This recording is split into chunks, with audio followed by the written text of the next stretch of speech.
Hello, everyone. Welcome to our webinar today. The topic for today's webinar is Solar plus Storage for Clean Energy and Cost Savings at Albuquerque Public Schools. This webinar is being presented by the DOE-OE Energy Storage Technology Advancement Partnership, also known as STAP. STAP is a collaboration between the U.S. Department of Energy, Office of Electricity, Sandia National Laboratories, and the Clean Energy States Alliance, also known as CESA. Before we get started and I hand this over to our excellent panel of presenters, I'd like to go over a few quick webinar logistics. All of our attendees are in listen-only mode. You have a couple of options to join the audio portion of the webinar. You can call in via telephone or select your computer, mic, and speakers. If you'd like to minimize your webinar console, you can click on the orange arrow that you see circled here. And you can also click on that arrow to expand your webinar console. One thing that you might like to do with your webinar console is to submit your questions and your comments. We will be saving about 15 minutes at the end of our webinar for a Q&A with the audience, and we'd like to get to as many questions as we can, so do type those in. Final note, this webinar is being recorded. We will send you an email probably this afternoon with a link to the webinar slides in a PDF and a recording of the webinar as well. And we'll also be posting those on CESA's website at cesa.org/webinars. It's a good URL to know because it's also where we post all of our upcoming and archived webinars. So with that, I'm now going to pass it over to our moderator for today's webinar, Todd Alinsky-Paul. Todd is a Senior Project Director here at the Clean Energy States Alliance, and he is going to get us started. Great. Thanks, Samantha. Hi, I'm Todd Alinsky-Paul. Welcome to the webinar. This is another in our long-standing series of STAP energy storage webinars. And it's also a little different in that we decided to add a video component here. So each speaker, as they do their presentation, will turn on their camera and you'll be able to see that person. And then at the end, all of the panelists will turn on their webcams in order to field your questions. So as Samantha said, please send those questions in as they occur to you, and we'll get to as many as we can. I'm going to give a brief introduction of Clean Energy States Alliance and the STAP program, and then I will introduce our speakers. CESA is the Clean Energy States Alliance, essentially a membership club for state clean energy agencies. You can see many of the members' logos on the screen. Next slide, please. And CESA is a nonprofit that helps these state energy agencies to better conduct and develop programs and policies for all kinds of clean energy technologies. The STAP project, Energy Storage Technology Advancement Partnership, obviously focuses on energy storage. We conduct this work under a contract to Sandia National Laboratories. It's funded by DOE, Office of Electricity. We do a number of things under STAP. This webinar is an example of one. We do a lot of webinars, and I was just reminded recently, I happened to see a list. We have webinar archives going back almost a decade. And so if there are topics that you are interested in, it's fairly easy to search through that archive and find webinars that might be relevant. We also support state energy storage efforts with technical support, policy support, and program assistance. But the main thing that we do is we work with Sandia National Laboratories and DOE, Office of Electricity, to identify and facilitate and help to develop jointly supported energy storage demonstration projects. And these are projects that are, when I say jointly supported, I'm talking about support from state agencies and the federal government, as well as utilities and other private interests. Next slide, please. And we've done these projects all over the country. And today's webinar is going to take a closer look at a current project in Albuquerque, New Mexico, that we are happy to be engaged with. I want to thank, before I go further, Dr. Henry Juk, Director of Energy Storage Research at US DOE Office of Electricity, and Dan Borneo, Engineering Project and Program Lead at Sandia National Laboratories, for making this work possible. Next slide, please. So speaking today, Dr. Juk is going to give us an introduction. Then we will have Tony Sparks, Staff Project Manager for HVAC Systems at Albuquerque Public Schools, and Kimberly Roth, Director of Sales and Marketing at OE Solar. They will explain all the details about the project that we're going to be looking at today. Dan Borneo from Sandia will also be joining us to say a few words. And then we have Dan and some additional folks who are joining us from OE Solar who are going to be fielding your questions at the end. So again, I hope you will enjoy the webinar, and please type your questions in as they occur to you. And I will now pass the baton to Dr. Juk to kick us off with an introduction.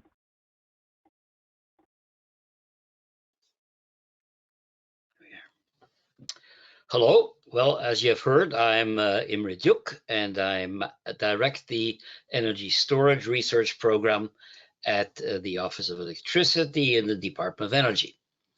And I'm going to kick off this program on energy storage for resiliency and revenue at an Albuquerque High School. Well, to begin with, global warming is real. A few months ago, Hurricane Ida devastated the East Coast and inundated New York City. At the same time, on the West Coast, we experienced a 400-year drought. We know why the weather is like that. It's because of the carbon dioxide in the atmosphere. And if you look at the graph, you will notice that the current level of carbon dioxide is almost twice as high as the highest peak over the last 800,000 years of carbon dioxide. And we put it there ourselves. So floods and droughts, but also sea level rise, coastal erosion, reduced crop yield, and health impacts. Global warming has emerged as a paramount issue worldwide. We are all in this together. So what do? We must decarbonize, we must change to renewable energy, and we have to do it soon. Well, easier said than done, because renewable energy is awfully capricious. The wind blows where it wills, and there are clouds on the sky. And in any case, we have day and night, and at night, of course, we don't get solar power. So renewable generation is very definitely variable. And as we have more and more of it and less of fossil, the generation becomes more and more variable. At the same time, the load becomes variable too, because we are introducing rooftop solar and other resources. We are introducing more electrification, certainly in the transportation sector, your electric vehicles, but also port electrifications, heating electrification, air conditioning, of course, and who knows, ships and even airplanes. So in between variable generation and variable load, we need storage. We need storage as a buffer. Simply put, energy storage provides energy when it is needed, just as transmission provides energy where it is needed. Storage technologies come in varied flavors, but by and large, there are energy storage mechanisms and there are power storage technologies. Pumped hydro is a typical energy storage medium. Capacitors are short duration and provide power. What you're mostly going to meet as in this Albuquerque school system example is lithium ion. Other technologies are coming up, such as flow batteries and zinc manganese oxide and various other things that are being heavily researched. It's important to realize that as we go towards sustainability, catastrophic climate-based events will continue to escalate, and they will be with us, and we will be subject to them. And so energy storage will be required for both preemptive and for ameliorating measures. Hurricanes happen, and so do various other things like wildfires and tornadoes and ice storms, and if you're in Hawaii, volcanoes and what have you. All of them leaving behind wreckage and misery. And in particular, the electrical infrastructure is vulnerable. That's one of the first things to go down. So what we need is autonomous microgrid, things that can be detached from the grid and will provide you with electricity even if the grid is down. And just like the big grid, these consist of distributed generation, which is variable, and variable load. And particularly on a smaller microgrid, let's say an island or a building or a ship, the load, the variability of the load will be felt even more strongly. And so the storage is essential. It's a very poor microgrid that doesn't have storage in it. Now, when the microgrid is connected to the grid, then we want to see whether we can develop a business case. And the business case means that the cost should meet the value of a storage system. The cost is largely the cost of the energy storage device itself. In our case, this is lithium ion. And it's widely said that the cost of lithium ion is going down. But in actual fact, we are expecting an uptick. And in the short range, lithium ion costs are going to go up because lithium ion is only found in a few countries, and it has certain problems. And you have to worry more and more about fire suppression, and you have to worry about air conditioning and what have you, so that the balance of plant is not going down, and the power electronics is also not going down as fast. Now, as far as the value is concerned, it's basically what we say it is, or rather what the Public Utility Commission says it is, or FERC for that matter. And we have a number of things that in general, the utility will tell you. We have arbitrage, we have frequency regulation, we have demand charges, which come by the month and the year. And then we also have unmonetized benefits such as sustainability and resiliency, the ability to get through an outage. These metrics will depend on the locality, and they will depend very heavily on the regulatory structure.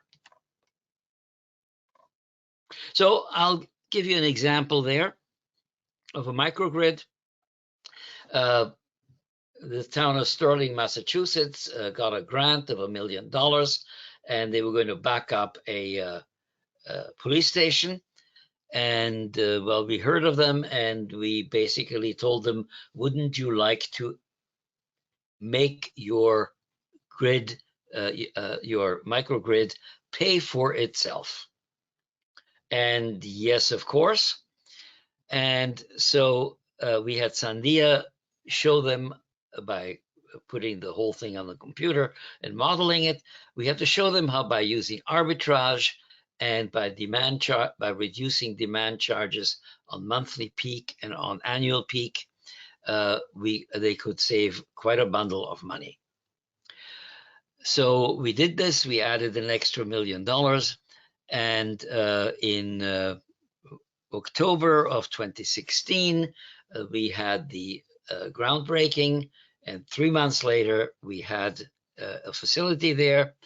And from the first day on, the city started getting revenue. And after 1 year, they had collected a total of about $400,000 in revenue. And the graph shows you how both gradually and once a year, the revenue keeps continually coming in. By April 2019, after 2.5 years of running this, we had saved the town $1 million in avoided cost.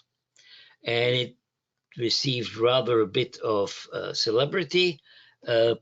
Utilities from all over the world started coming to Sterling to see how this thing should be done.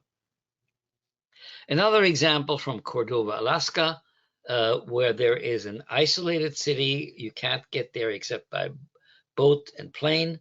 And it's, of course, electrically isolated. And it runs on run-of-the-river hydroelectric, by and large, backed up with 2 megawatts of diesel. Well, we added a megawatt 1 hour of battery, and we were able to eliminate the diesel almost completely. And this is important because the diesel is expensive there. It's 60 cents per kilowatt, and hydro is only 6 cents per kilowatt. So system is working well by the addition of storage, and it's basically another microgrid. And here a final example. This is the Bad River Band of Lake Superior, Chippewa.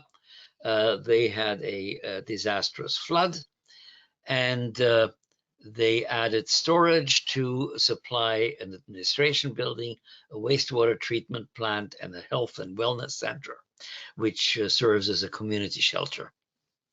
And so these 500 kW of solar and 1 hour of it was able to do that and provide resiliency, sustainability, and a predictable budget, and above all, energy sovereignty. Now, unfortunately, electricity prices have gone up in the last decade.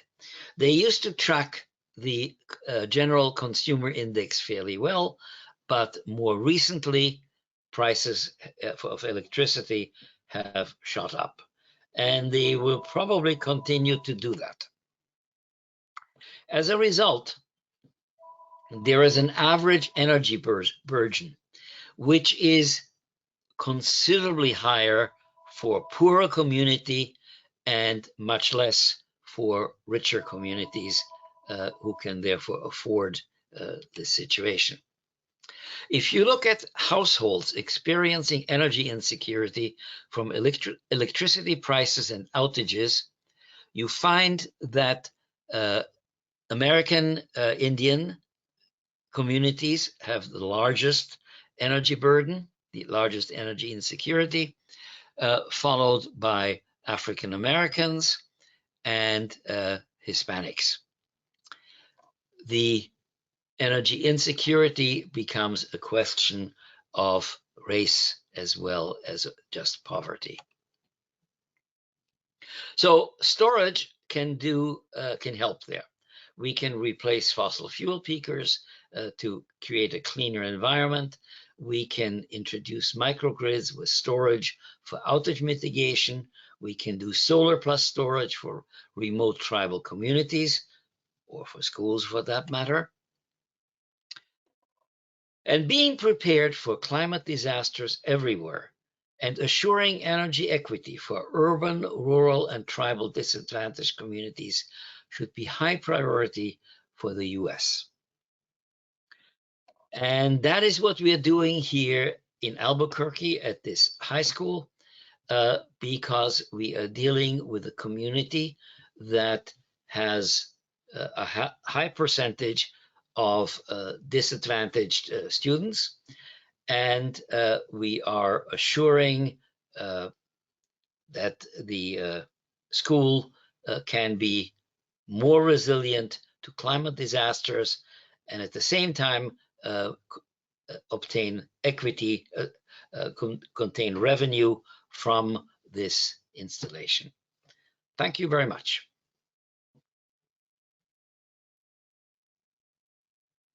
Great.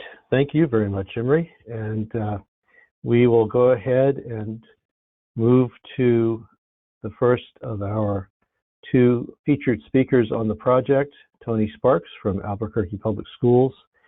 And I will hand the baton to Tony. Thank you, Todd, and good morning, everybody. I am going to discuss our school district and its commitment to sustainability and why that's an important aspect of embarking on a project like this. APS is one of the largest school districts in the nation. We're certainly the largest in New Mexico. 13 high schools, 2,100 buildings, and for our energy team, the team that I lead for monitoring and conserving energy and water, we track about 160 sites and monitor them on a regular basis. Our utility spend is as much as $50,000 a day.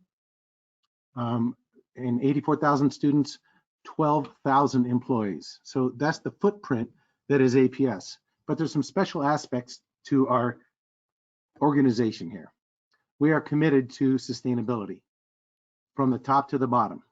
And through some efforts with the Board of Education and myself and others in my department, we were able to create the Water and Energy Conservation Committee, which is an advisory body of stakeholders from the community and within APS, with setting a goal to reduce water and energy use. So our goal was 20% reduction in 10 years. And because of that, we were able to create an APS energy team. The team consists of a utility analyst who watches utility bills, a water resource specialist that manages our irrigation, a facilities usage specialist who makes sure that the buildings are on when they're occupied, but off when they're not. A controls specialist, and as any of you that are involved with facilities will know, controls are becoming a much more and more important part of operating buildings. So we need people that understand how to control a building so it can be used when and how it needs to be used. For our school district, an energy educator who engages students and teachers at the classroom level to participate in the sustainability and conservation efforts of the district. And then a team coordinator, that's me, and project manager who can implement programs as they come forward. We also use consultants and partners throughout the area. But our goal is to stay focused on the prize of reducing water and energy use for the district. And we truly are a collaborative effort, constantly working toward improvements and results that bring many of the things that Dr. Juk commented on, equity and revenue and resilience and stability. So the basic process that we have used that led to the project that we're going to hear about today is shown in this diagram. It starts with establishing a goal and understanding what you're trying to do. But in a school district environment, it also means you have to get buy-in from the top. So you have to create a policy or get the board to pass some sort of a resolution. And we presented to the board in 2013 the idea of reducing water and energy use by 20% in 10 years. And they made that a district policy, which gave us teeth then to do the rest of the process, which is to create a team like the energy team, define roles, who's going to do what. Then, very importantly, to have visibility so you know what you have at all these 160 sites. You've got to be able to see it first and know what you have before you can manage and control it.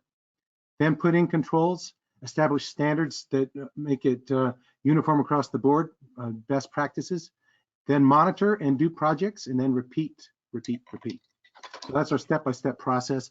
Just going to show you briefly, we don't have to go through the details of this, but this is the level of detail our energy team goes through to monitor water and energy use throughout the year. We look at gas, electric, water per square foot, per student, year over year, how it improves, what the goals are, working toward that goal and always seeing how close we are to it. This is a really beautiful slide, so I want to throw it in there because this is an example of what our solar production has looked like since we started it. Each color represents a new installation at a new school, and the variability you see is by season. The solar production is highest in the summertime, so you see it's increased more and more as time goes on. Here's our efforts at the energy side of it, education side of it, because we have 84,000 students. That's 84,000 pairs of boots on the ground potentially to help us monitor schools and make good decisions. And moreover, take those back to their families and spread it to the community. So this project we're going to talk about today is a continuation of some other efforts we've done. The first big, bold step we did was to take a site in the mountains off of Albuquerque off the grid. It's a solar PV for electricity and power, and a solar thermal with storage for heat in a nature site. There's a collaboration with the Natural History Museum, and it is completely off the grid. There's propane backup, but there's battery storage and solar thermal storage to provide up to 3 days of clouds without needing to bring on the backup. So the kind of things we look at are these. I won't read them all to you, but you can see the different types of activities we partake in, and that led us to examining particular sites that we have trouble with, which brings us to our favorite huge monstrosity school that's a gorgeous building, Atrisco Heritage High School, the largest in our footprint. I believe it's the largest in the state, and it has a central plant heating and cooling system and energy bills as high as $50,000 a month in the summertime. Now, important to understand is with the rate structure in place there, over half of that $50,000 in the summertime is for a demand charge, the privilege of using a high peak during any time in the day. So we address this as a financial concern first and foremost. How do we reduce that peak demand so we can save money on that bill? The first idea was to put in a battery that could be charged at night and discharged during the day so that we could reduce that peak. But the other unique thing about this particular school, it's a center of the community for a disadvantaged community. It's where people gather, and it is a central spot for the population in the area. So I'll give you an idea of what Atrisco Heritage looks like and why it was chosen. Serves 2,200 students, 14% from disadvantaged households. Everybody in the school essentially is eligible through the federal programs for free or reduced lunch. And it has an on-site community health clinic, making it an ideal location for having an impact in the community. There's another reason that it was chosen, because it's a really cool site. In the Avengers movie of 2012, we used Atrisco Heritage Academy in the opening scene where Nick Fury's flying into the Avengers headquarters and being dropped off by a helicopter. So the basic objectives of the project were really financial at first, and it was just about battery storage. We would charge, like I said, during off-peak hours, and then we would deploy strategically during the day on peak hours to reduce demand, with the intent of reducing the daily peak to below 500 kilowatts, which is already in our base energy rate. So anything above 500 kilowatts, we wanted to curtail. It also is a test case in our circumstance for replicating this elsewhere in the district to see if this is a good strategy to use everywhere. And also wanted to make sure it had a potential for resiliency during a power emergency, as Dr. Juk explained, and I think Kimberly will get into a little bit of details about what islanding and power emergencies would look like. So that's why we chose Atrisco Heritage. and we're a type of school district that wants to be leading the way for other school districts. Because of our commitment, we can try some things, get the kinks out, and then help others to develop it. I just want to leave before I turn it over with an idea of how important collaboration and teamwork is in everything that we do at APS. So this project would not have been possible without the partners that we are working with and that you will hear from today. So I want to extend a thank you to them and turn it back to Sam for going forward. Thank you. And thank you, Tony. So we will move on, and now we will hear from Kimberly Roth. Kimberly represents Osceola Energy, OE Solar, the development firm on the project. And there she is. Hello, can you hear me okay? Yep, we can. Yep. Great, fantastic. Hello everyone, my name is Kimberly Roth and I am course with OE Solar. So we are a team of solar experts and energy innovators and installers based in downtown Albuquerque.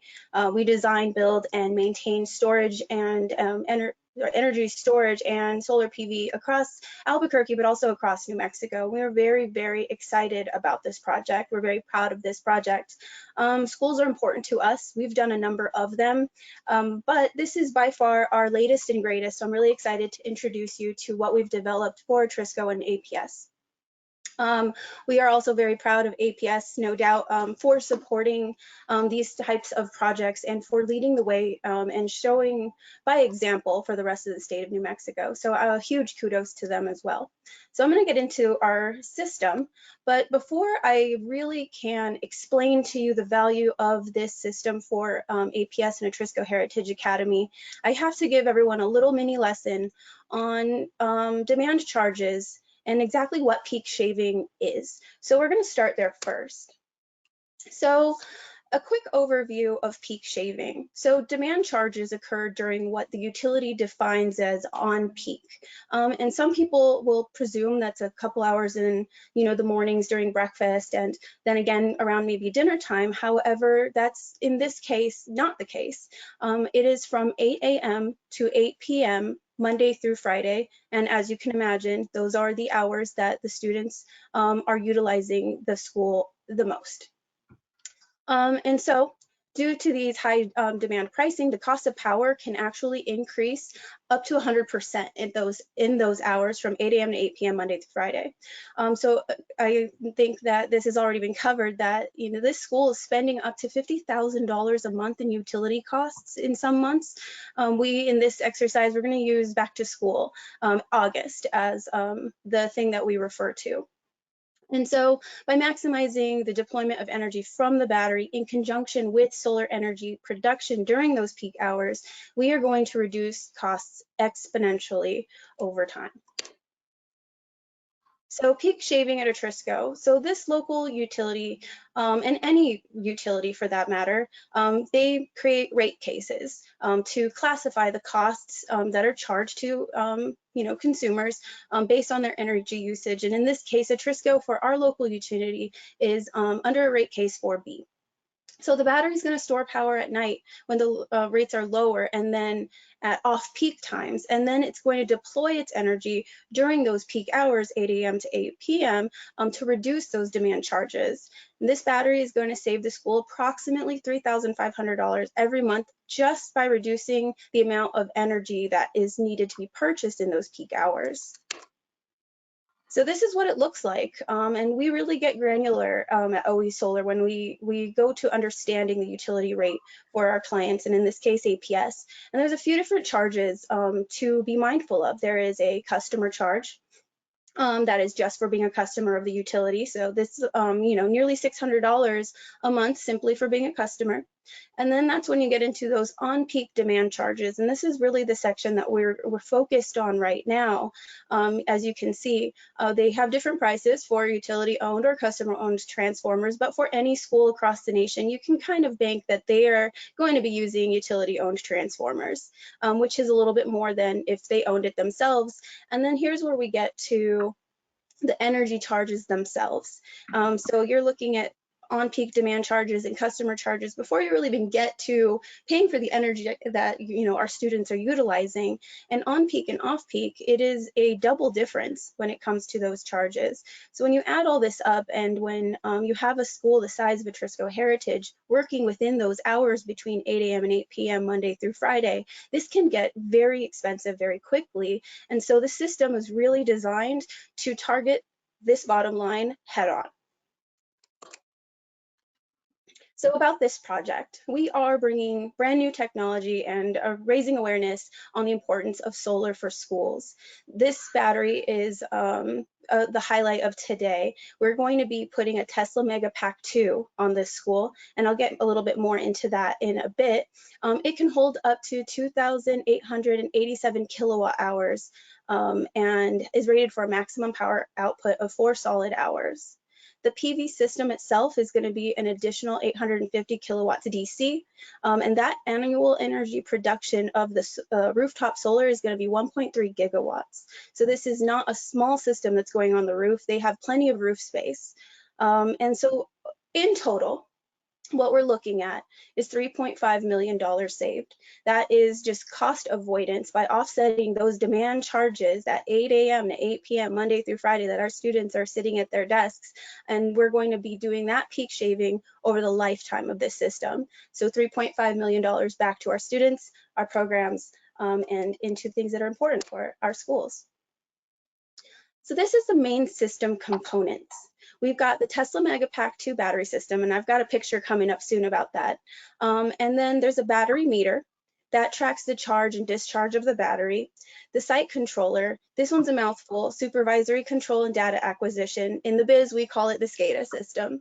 The Opticaster optimally dispatches that battery system. The Power Hub monitors it so we can see exactly what's coming in, what's going out energy-wise. There's going to be a site meter in place which senses that power that's going to be pulled from the grid, a switch to intertie with the campus's radial loop, and a transformer which is going to step down the power to battery voltage. And down here you'll see a picture of the battery. That's more of a schematic, and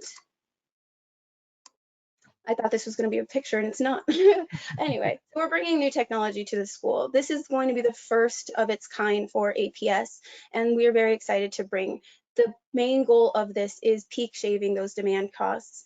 However, this also could be very useful for environmental crisis, and in the future, the school could act as a power shelter for the surrounding community. And as we already discussed, this is 14% of our disadvantaged students that are here as well that will have this potentially in the future in the case of emergency or environmental crisis, which is very exciting for us. It is necessary to do some infrastructure and system updates, but it is definitely within capability. So this is the energy storage system that we are going to be placing, as well as where we're going to be putting it on site. Anytime that group of solar innovators like ourselves, we look at everything from a bird's eye view. And the first thing we do is see what space we have to work with. And so we chose this battery site location for a number of reasons. Currently, there's nothing there. No demolition involved. As you can see in the side of the school there's just some landscaping. This battery is a beast. It's very large. It's over 8 feet tall. It's over 25 feet long. It is 28 tons. It is very large. And this little guy right here you see next to him, that is a 6 foot tall man. So you can just imagine the impact it's going to have both visually on the school. It looks very cutting edge, but also as a constant reminder to the students that are going to pass this every single day that their school is doing something for the climate. So the Tesla Megapack has a ton of benefits. It looks rather simple, like a big white box. However, there's a lot going on in there. It's a turnkey system. So the Megapack does show up. It arrives fully assembled and fully tested, which is going to keep the school's initial install costs down. It actually has an internal cooling system. So it's integrated both heating and cooling at the cell level with dedicated hazard venting. So it's also, self-performing and safe. The software is out of this world. This software learns and predicts the local energy patterns and the energy usage, and it actually gets better doing its job over time as it learns how the school uses energy, as it learns how the utility rates can be optimized. It's also uninterrupted. Module level DC-DC converters. It keeps the system running uninterrupted in the case of any failures. And of course, it reduces those carbon emissions. And our PV system is going to reduce the carbon footprint of this area by 25%. So Albuquerque Public Schools, this is going to be the largest solar school. Like I said, we have done a number of them, but this one is by far our latest and greatest. The system is going to produce, as mentioned earlier, 1.3 gigawatts hours annually. There is 2,208 solar panels. And this is not something that we chose to do before we knew that there were 2,200 students at the school. It just so happened to work out that way, that about one student equals about one solar panel. And of course, there's going to be 16 inverters. There are a number of partners involved that we have discussed earlier, but they're all lined up down here. And we could not have done this without everybody's help. And so we do really appreciate that. The PV system design, as I said, it's entirely rooftop. This is going to be over 2,000 modules across multiple buildings, and they are listed here. And there's going to be benefits, of course. We talked a lot about cost savings, but the load management is also really nice. It's going to reduce the electrical demand on our power lines, which is going to keep them, healthier and happier longer by not having the additional demand of the school onto our grid. And I can't express enough how this has impacted our future generations. We just had a groundbreaking ceremony, and the students are ecstatic. The students are impacted so greatly, and we got to hear from them and what this project means to them. And I joke around when I say that, if the students could build this themselves, they would. But I kind of jokingly, and maybe not so much, I think that this is going to impact the students at this particular location for years to come. They are going to remember this and hopefully employ the lessons learned into their future when they're adults. So quick project summary. The project cost was just over $3 million. We had a number of financial partners, which we've discussed a little bit earlier, so I'm not going to go over the whole list again. The cost savings are about $1.3 million on this particular project. There is the potential of a power shelter, and OE Solar is going to be conducting a study on the infrastructure necessary to utilize this Tesla Megapack 2 during emergency events. And we are reducing the carbon emissions in this area, again, by 25%.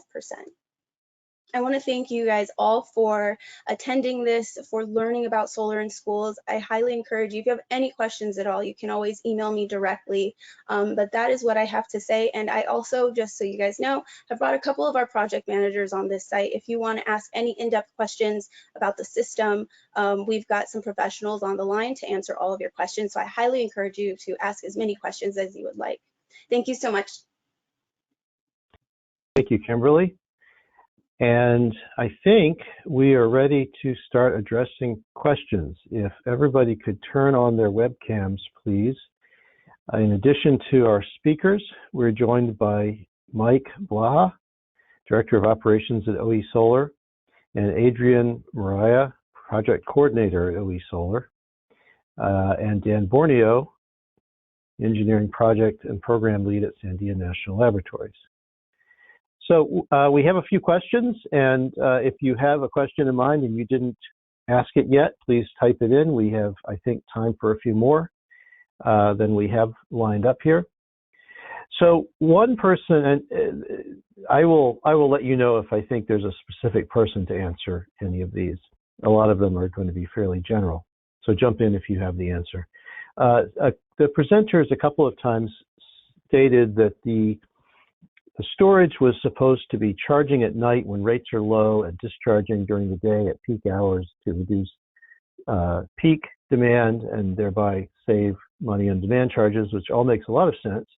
But we have somebody asking, doesn't Albuquerque have lots of sun during the day? And shouldn't the batteries be charging from the solar during the day to relieve fossil fuel grid at times of peak solar? Could somebody speak to that and maybe clarify whether there's going to be charging from the solar or whether that's going to be somehow net metered or otherwise separately disposed of? I can easily address that. In essence, we are charging from the solar because the demand on the building is not being completely offset by this system. Only a portion of it is. 500 kilowatts is still happening regardless. So the solar during the day reduces everything above 500 and the battery discharges everything above.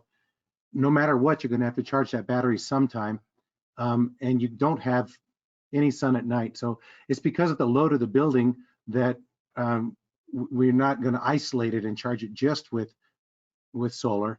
The solar is reducing the load so that the battery can be effective at discharging to reduce peak more. Great. We also have some questions about the economics. And I think that the cost and the savings were stated, but there's a question as to when payback is reached. And it would be nice to clarify whether the cost savings are net or gross. And so if somebody could just speak to that. Once again, I'll jump in because it was a little misleading. The project is costing $3 million and saving us $3.5 million, but that's the net because the actual reduction in energy purchases over the life of the battery, which is 25 years, is 6.5 million. So if you take the 6.5 million, you subtract the 3 million from the project cost, you come up with our $3.5 million in net savings over the life of the battery.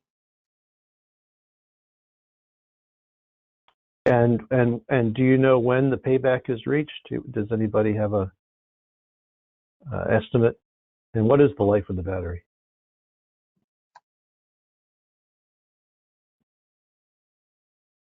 Mike, you want to go? So as Tony stated, the life of the battery is 25 years. And the payback, I don't have that in front of me. I'm looking for it right now. I have some of the paperwork here.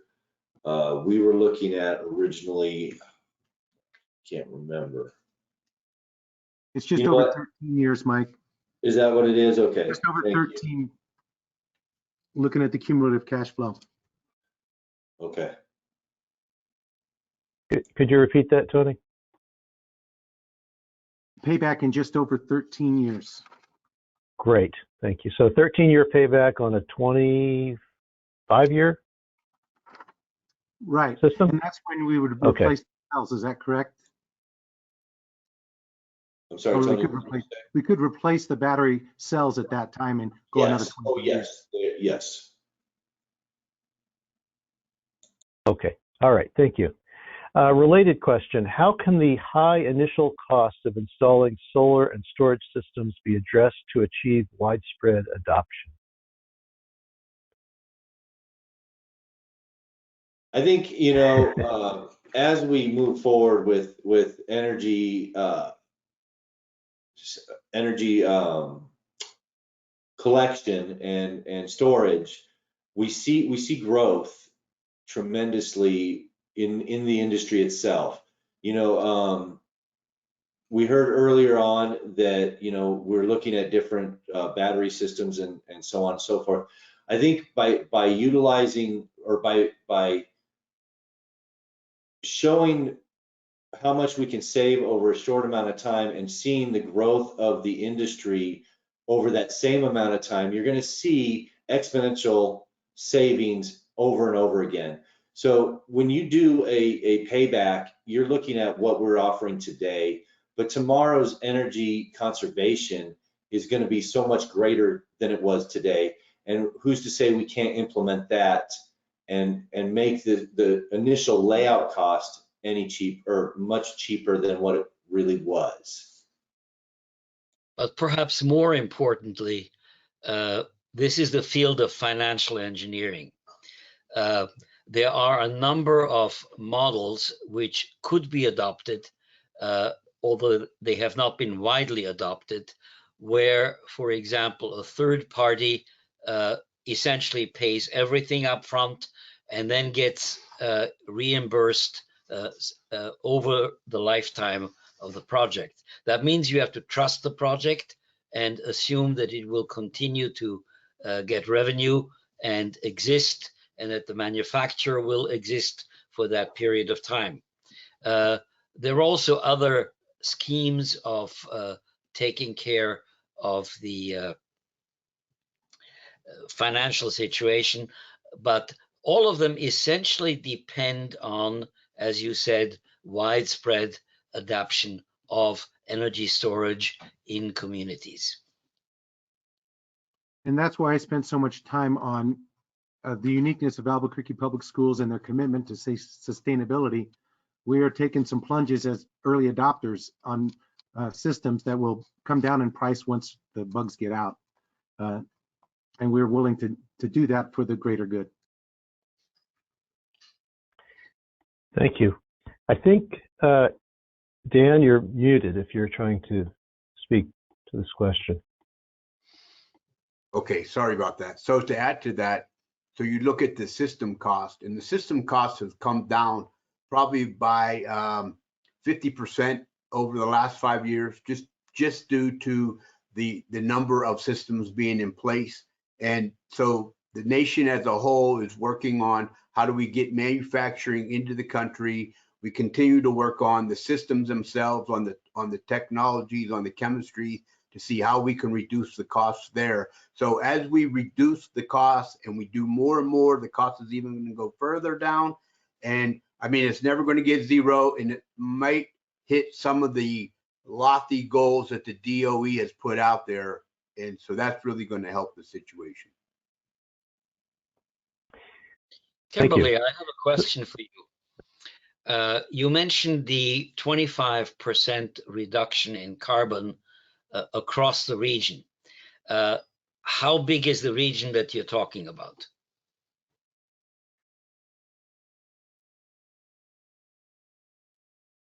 I was just unmuting myself. So we looked at the area directly around the school.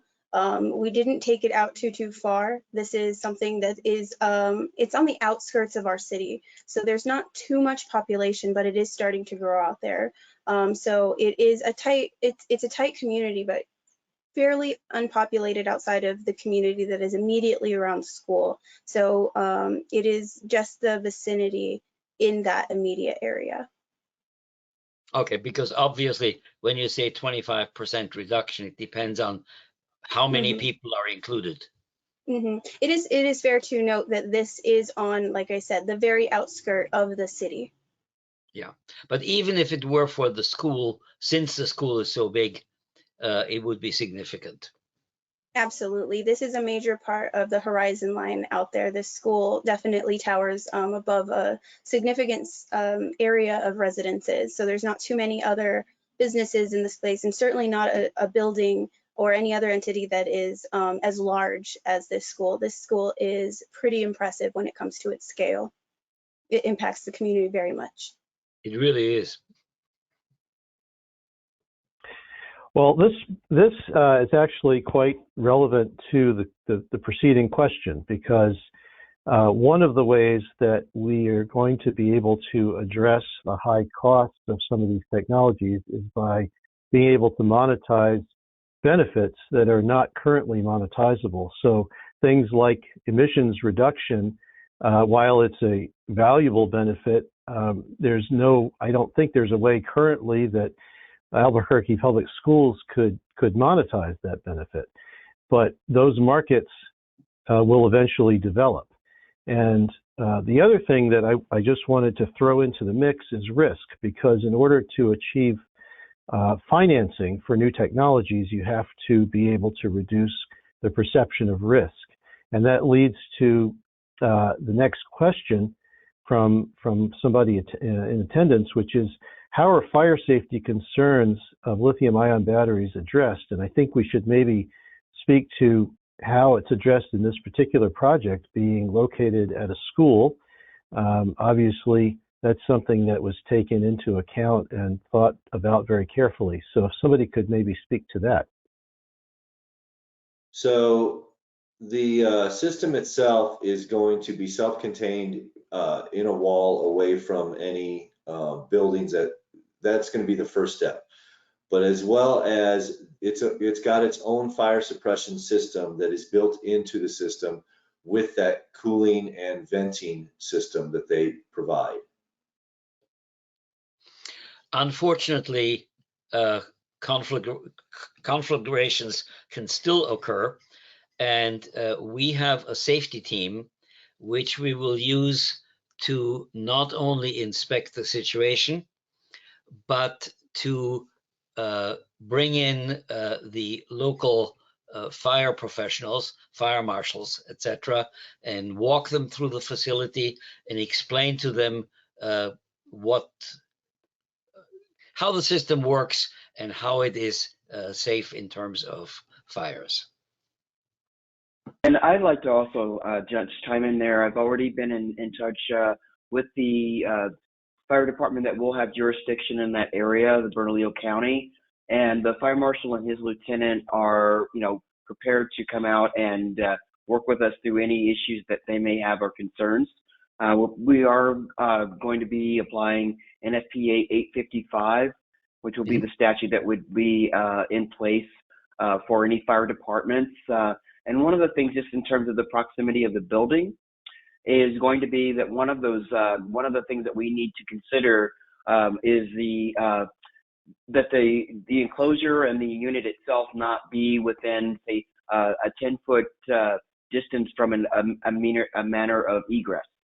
And so there are a number of things that we are aware of, and I'm pretty sure that any of the fire authorities will make sure that if there are anything that we've missed, that they will definitely bring it up. So we will definitely have them involved in our layout process to make sure that that's going to be covered.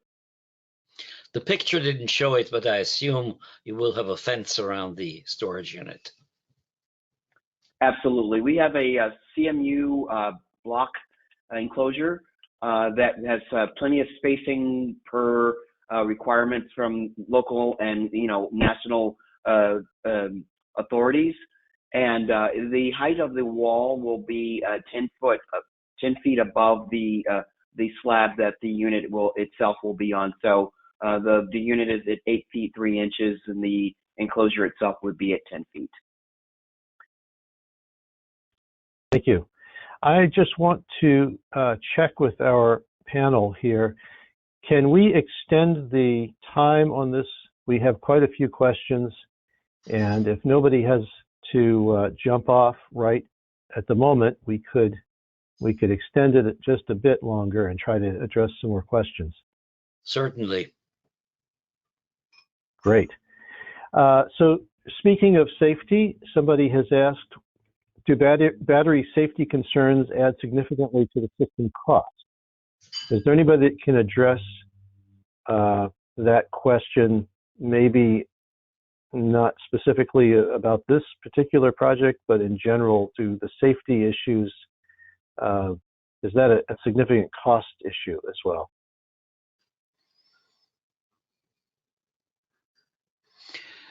You muted, Dan. Well, it's there. And, the first storage units that were deployed, we assumed that they would work fine. But we have since had a number of unfortunate incidents, and we have over-engineered the safety. And there are inspections, there is the fire marshals, as was mentioned, and but the cost is really a small percentage. It's there, but it's a small percentage.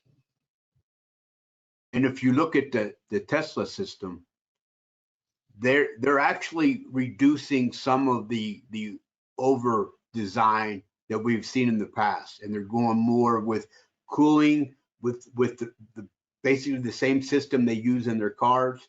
And as far as the FM200 or the Novec type systems, they have eliminated that, and instead they are putting in blowout chutes, if you will, out of the back. So as we go on and learn more about the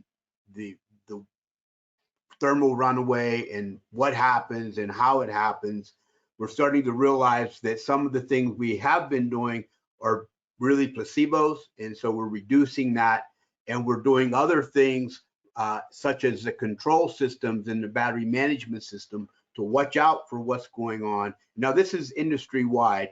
And so by managing the batteries better, we're going to reduce the likelihood of fires and reduce the overkill in the battery or the fire suppression system. It's ongoing work. Great, thank you. Well, here's an interesting question. Do you have any advice or lessons learned for a school that would want to recreate this process? And I guess I'd like to kind of expand that question a little bit and ask, what are the prospects for other schools to replicate this project? Obviously, part of the goal here for DOE and Sandia is to help to support projects that are replicable.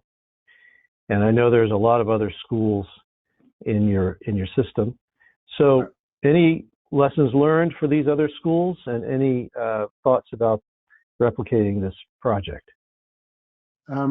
Absolutely. I would ask you to review the slides after this of the one I showed the process of going, having a goal and then getting buy-in and identifying resources and roles and that sort of thing. I mean, you have to kind of put that stuff in place before you can really embark on something of this magnitude. But I would encourage you, any school district, to start somewhere. And one of the things that APS is committed to doing throughout the state is, is helping other school districts to be brave, to start somewhere and try something, and add these as you go. But you got to identify what you want to do, who's going to do it, and how you're going to pay for it. So all those things have different elements. There's grants and state money and federal money available for different types of programs.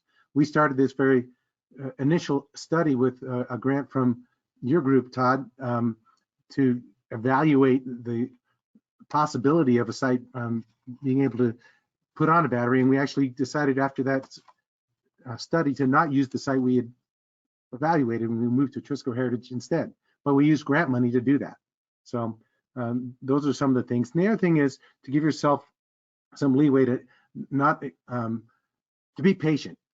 Let the systems work out their bugs and establish best practices as time goes on, so you can make them better and better, make each decision more and more meaningful and impactful. My advice is to start with the people. You have to have a core of people at the school or at the school system that is enthusiastic about this, that acquires a certain amount of knowledge and awareness of energy questions and what you can do, and then is willing to patiently put their own enthusiasm to work and bring in the community, bring in a wider group of people, and then look for good partners, and whether it's funding or whether it's project partners who will actually do the work, and then you're going to get a project. But looking in from the funding side, the very first thing I look for is enthusiasm in the people who want to do this. If they think this is just routine, well, go ahead, do it, but leave me alone. To add to that, when I first met Tony and we did the walkthrough, he took us into the control room of the APS system. And when I saw the control room and all the work that he was doing and trying to manage the energy across the district, I say, okay, this is a guy that we can trust in doing this project. So Emery, when he says enthusiasm, that's what I think about, is you got the engineering staff worrying about what it is they're doing. Great.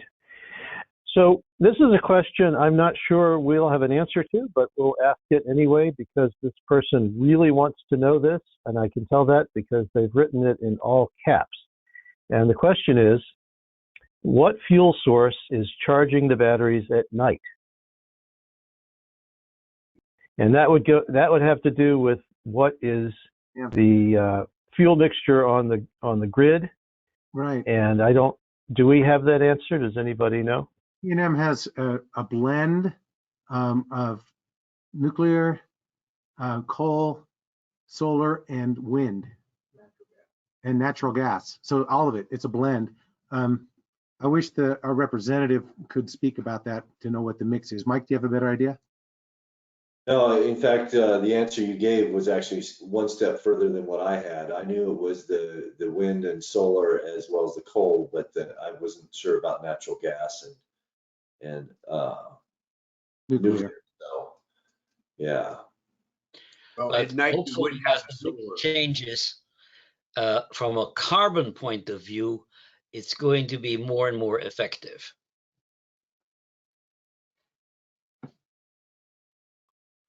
Sorry, Emery, I think we got a couple people talking at the same time. What's going to be more and more effective?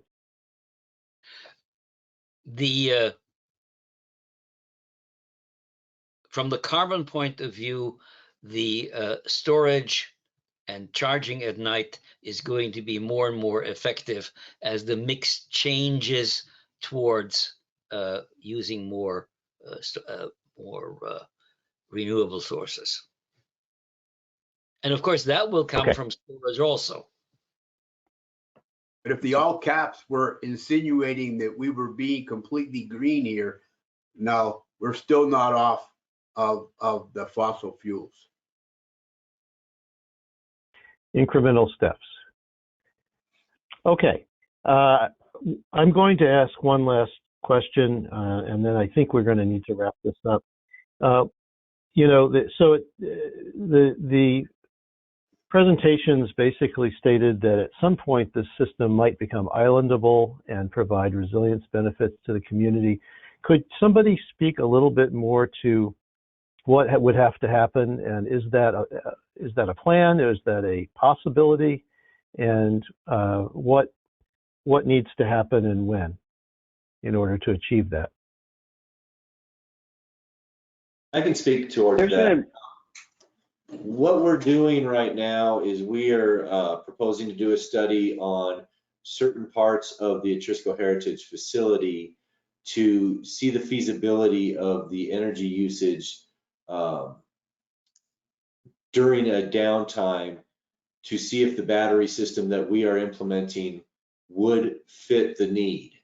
Once that's done, we can definitely take a look at, as well as tying in the PV system to the battery and making a loop to the gymnasium, cafeteria, as well as the library areas that they're wanting us to look at closely, and see what it would take to do that. Is that going to take another battery? It might. Is it going to take us having to tie solar in, again, like I said, to the battery system? It might. So we have a lot of different avenues that we can look at. The great thing is that we're opening those avenues to be able to take those steps forward. And I wanted to add to that. Originally, this was only a battery project. It became island possible because of the solar portion. We had a discussion just yesterday where I directed OE Solar to make sure that we order the battery with the necessary components to be islandable, so that as we roll out the plan, either later in this project or in a subsequent project, it's plug and play, ready to go for that possibility. And it will involve finding and defining mission critical elements in the school that will be kept functioning when the rest of it is perhaps not necessary. Because mission critical means that you can run the place on much less energy than you would under normal procedure. And so I have to weigh in on this because this is near and dear to my heart. So the three things from the engineering standpoint is you have to be able to isolate from the grid. You have to be able to isolate the loads that you want up and running if your load is greater than your system. And 3, you need black start on your energy storage system so it will operate once it loses power. So those are the 3 engineering challenges involved with that. Okay. One of the things that we had discussed in a meeting yesterday, just to kind of follow up with Dan, this will be super quick, was we were probably looking as far as for that control that you mentioned, it will be a manual as opposed to an automatic switchover. That's sort of where we're at the moment, just so that there's a procedure that's set forth for in the event of this, then we do this, then we do this sort of thing.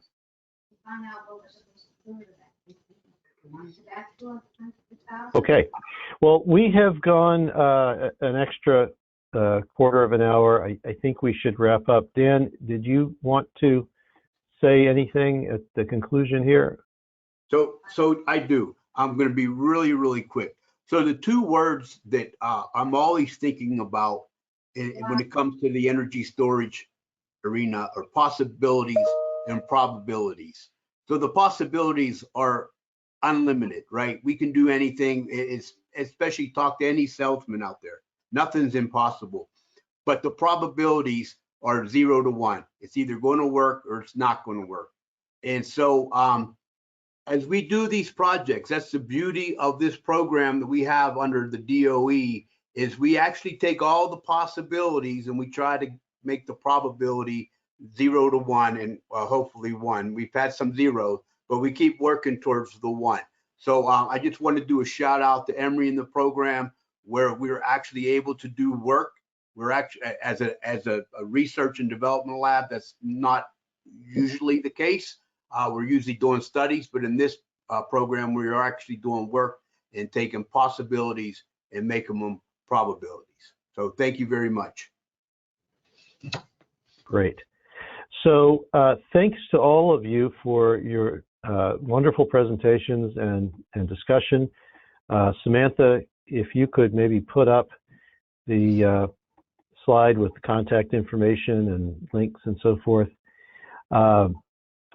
Congratulations to APS on the project and on the recent groundbreaking. We're all looking forward to commissioning and the ribbon cutting, and hopefully we will all be able to attend that in person. I'm going to turn this back over to Samantha for a few last words. Thanks, Todd. And thank you to all of our presenters and to everyone who attended. Before you all log out, I just want to let you know about a couple of webinars that CISA has coming up. On November 9th, we have a webinar on the topic of the offshore wind and green hydrogen nexus. And then on November 22nd, we have a webinar related to today's topic on the benefits of scaling local solar and storage. So we hope you can attend. You can get details on all of those webinars at our website, cisa.org/webinars. And we did record today's webinar. We'll send a recording and a PDF of slides out to you all later today. So thank you again, and we hope to see you at the next one. Bye, everyone. Thanks, everybody. Thank you. Bye-bye. Bye-bye. Been fun. Thank you.